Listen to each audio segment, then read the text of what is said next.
Hi there, my name is Aubrey and today I'm going to be showing you how to make a pastry cream. The equipment that you'll need for pastry cream is relatively simple. You'll need a whisk and a medium-sized sauce pot.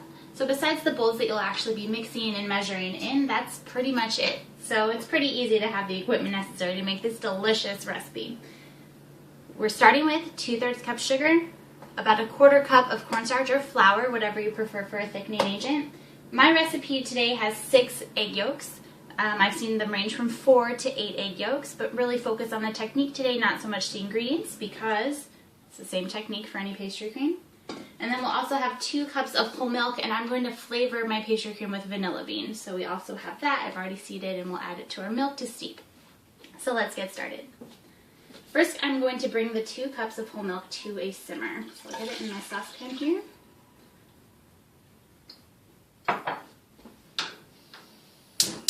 Turn my burner on and medium-high.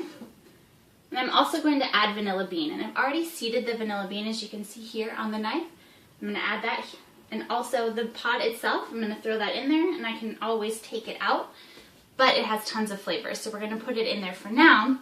That way we can impart that extra vanilla flavor, pull the bean out later, have a delicious product.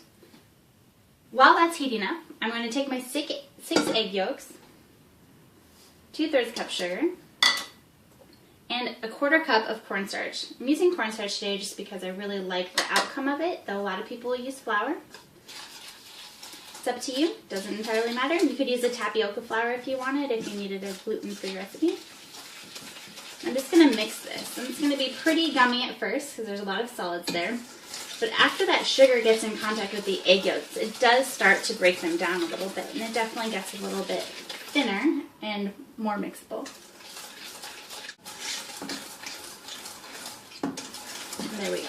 We've got a nice light color. And it's all thoroughly mixed. Now we're just waiting on our milk to heat up. Everything else is ready to go. So we're about to that simmer.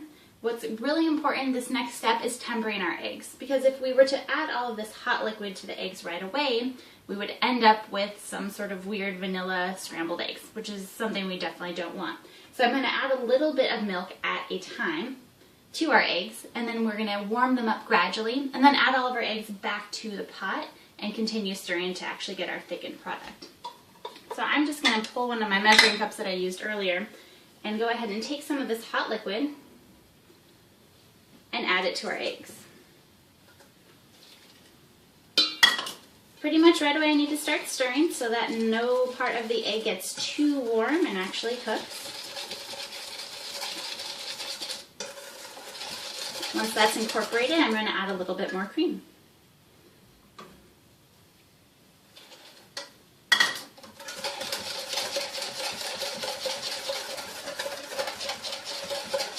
I'm feeling the side of my bowl, and the egg yolks definitely are feeling warm, and you can tell it's really liquidy in the bowl.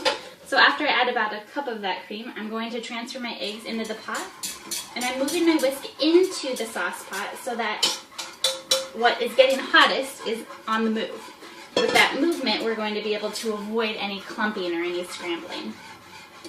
You probably can see my vanilla bean moving around in there in its little egg and milk hot tub.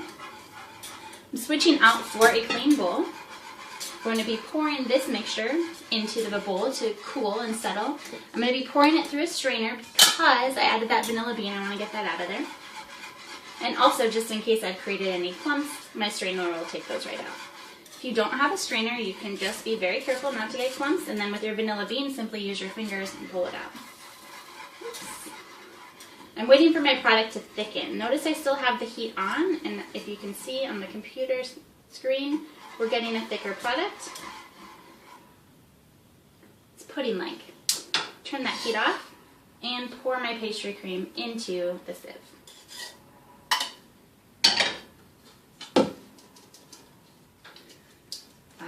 If you can see, it's nice and thick. I'm going to shake it a little bit, a little stir, and help it through with my whisk.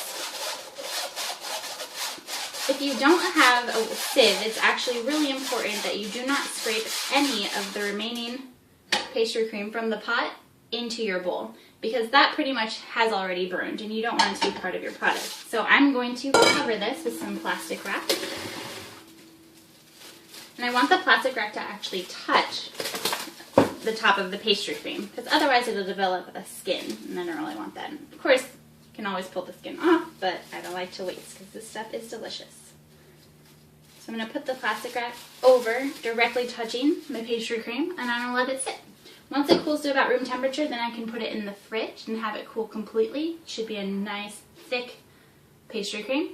We're going to use it today to actually add to some cream puffs. So if you stick around for the next episode, you'll see that. Thank you so much for joining me, and I hope you have a great day.